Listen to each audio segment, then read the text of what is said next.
Bonjour à toutes et à tous, toujours sur la page Vivre au Mirbeau. Nous sommes en direct cet après-midi de la librairie Le Chat Mirabel à Mirbeau-sur-Bèze et nous sommes avec Frédéric Medina pour son livre qu'il a écrit, Rencontre et dédicace avec Frédéric Medina. Le livre s'appelle L'histoire vraie d'un patient qui est revenu après la mort. Donc, Frédéric a vécu une expérience en 2009, une expérience de mort imminente, et Frédéric va nous expliquer qu'est-ce que c'est, pourquoi il a écrit ce livre et de quoi il s'agit. Merci Frédéric. Bonjour Régis. Tout d'abord, je voulais remercier la librairie de m'accueillir aujourd'hui donc pour la signature de ce livre-là, donc qui est une réédition. En fait, j'avais déjà fait une édition par moi-même en premier, et là Pure Santé a décidé de rééditer. Mais qu'est-ce que c'est une expérience de mort imminente? Simplement, en fin de compte, suite à une opération chirurgicale, vulgairement, je suis mort et je suis revenu. Voilà, et donc ce témoignage est le résultat d'un questionnaire en fait de scientifiques de l'association IANS, elle est mondiale, et donc elle répertorie toutes les expériences de mort imminente. C'est-à-dire que si tu as vécu une expérience comme la mienne, tu peux te permettre de remplir un questionnaire qui va t'aider en fait à remettre en place un peu toutes les choses, à intégrer aussi cette expérience parce qu'elle est très compliquée à intégrer. Et il en est sorti ce petit livre. J'ai trouvé intéressant de remettre mon témoignage en forme de livre. Et donc du coup, c'est mon témoignage comme je l'ai vécu, ce que j'ai vu, rien de romancé. Il y a dedans aussi le témoignage de mes proches. Parce que pendant cette expérience de mort imminente, je me suis retrouvé chez moi. Dans le cabinet du médecin aussi. Voilà, j'ai voyagé un petit peu partout, donc je raconte tout ça là. Et il y a des choses assez, moi j'appelle ça magiques, extraordinaires, qui sont complètement folles en fait à intégrer aujourd'hui. C'est-à-dire que ce que j'aime bien donner comme exemple, c'est que le début de mon expérience, dans la salle d'opération, je suis passé à travers le mur qu'il y avait sur ma gauche. Et j'y ai vu une salle de repos, une cuisine avec des repas dessus, voilà, des restes de repas. Et ça, je te laisse imaginer en fait de devoir raconter à quelqu'un, je suis passé à travers un mur et j'ai vu ce qu'il y avait de l'autre côté. Alors, il y a plein de choses en supplément forcément dans ce témoignage-là. Et juste je veux dire que j'ai été accueilli par mon grand-père paternel, qui est décédé en 1984. Et moi, mon expérience, elle est de 2009. Et donc c'est lui qui m'a guidé en fait dans toute cette expérience-là, que je raconte plus précisément en conférence ou dans ce livre-là. Mais il fallait pour moi impérativement témoigner de cette expérience. Pourquoi? Parce qu'avant 2009, j'étais quelqu'un qui avait très très peur de la mort, comme je pense beaucoup d'entre nous, en tout cas, bien 80% de la population. En tout cas, on se pose des questions sur ces choses-là.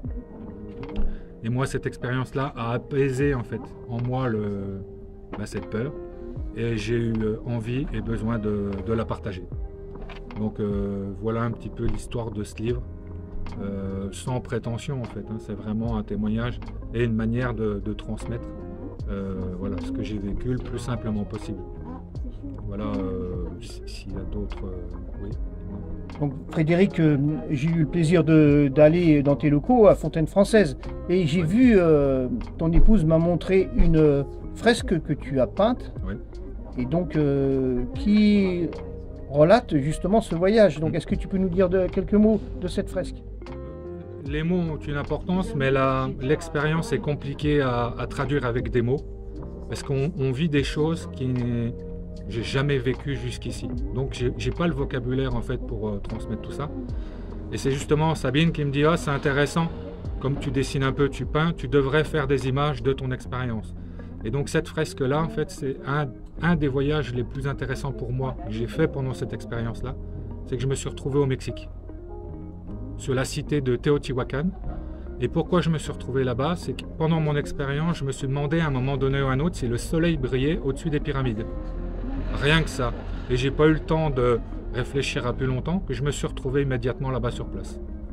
Et mais comme un Superman en fait, voilà. Et je me suis retrouvé assis sur la pyramide de la Lune.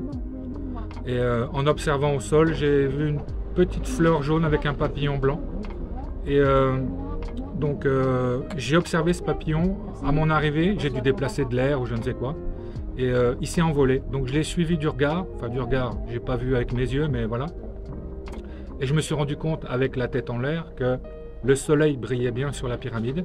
Ça répondait à ma question et ça m'a renvoyé en fait dans cette espèce de... Moi j'appelle ça un sas. Cette blancheur là dont tout le monde parle. Voilà. Mais c'est vraiment un sas d'où tout part. C'est-à-dire que quand tu n'as pas d'envie particulière, tu te retrouves dans ce sas. Et là, cette envie du Mexique, bah, du coup, ça me sort du sas et ça matérialise les choses, bah, un peu comme je peux les voir là aujourd'hui. Donc voilà, c'est une fresque qui est importante pour moi. C'est assez parlant en fait. Enfin, on met beaucoup plus d'informations sur l'image que ce que je pourrais t'amener à en raconter. Donc voilà. Donc merci beaucoup Frédéric pour ce témoignage et puis pour cette présentation de ton livre. On a bien compris de quoi il s'agissait et donc ton livre est disponible au Chat Mirabel, Ouais. librairie Le Chat Mirabel, est disponible là. Aujourd'hui tu étais en séance dédicace, C'est ça. mais tu vas revenir prochainement. Il est prévu qu'on refasse. Il est prévu qu'on refasse une séance dédicace en fait. Il faudra voir avec la librairie, mais courant novembre. Et puis sinon, ils ont le livre, eux, en référence.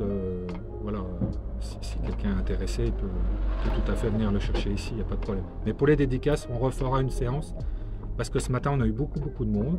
C'était voilà, juste formidable. Ça se calme seulement maintenant, mais bah, c'était très agréable. Moi, des journées comme ça, j'en voudrais tous les jours. Et pas sur le fait de signer des dédicaces et vendre des livres, j'en suis pas là. Mais il y a eu plein de questions. J'ai répondu. Enfin, les gens sont partis d'ici avec quelque chose de plus léger, enfin, dans leur peur et dans leurs angoisses par rapport à ce sujet qui nous concerne tous, hein, en fait, la mort et le deuil. En fait, hein, voilà. Donc je suis très heureux aujourd'hui voilà, d'être ici et voilà, je vous souhaite à tous vraiment de l'être autant que moi, quoi, vraiment, au quotidien. Voilà, merci Régis. Donc merci beaucoup Frédéric. Et donc, longue vie, on peut te souhaiter longue vie, longue deuxième vie, et puis beaucoup de succès avec ton livre. Et à bientôt sur la page Vivre au Mirbeau. Eh ben, Merci. Merci d'être venu.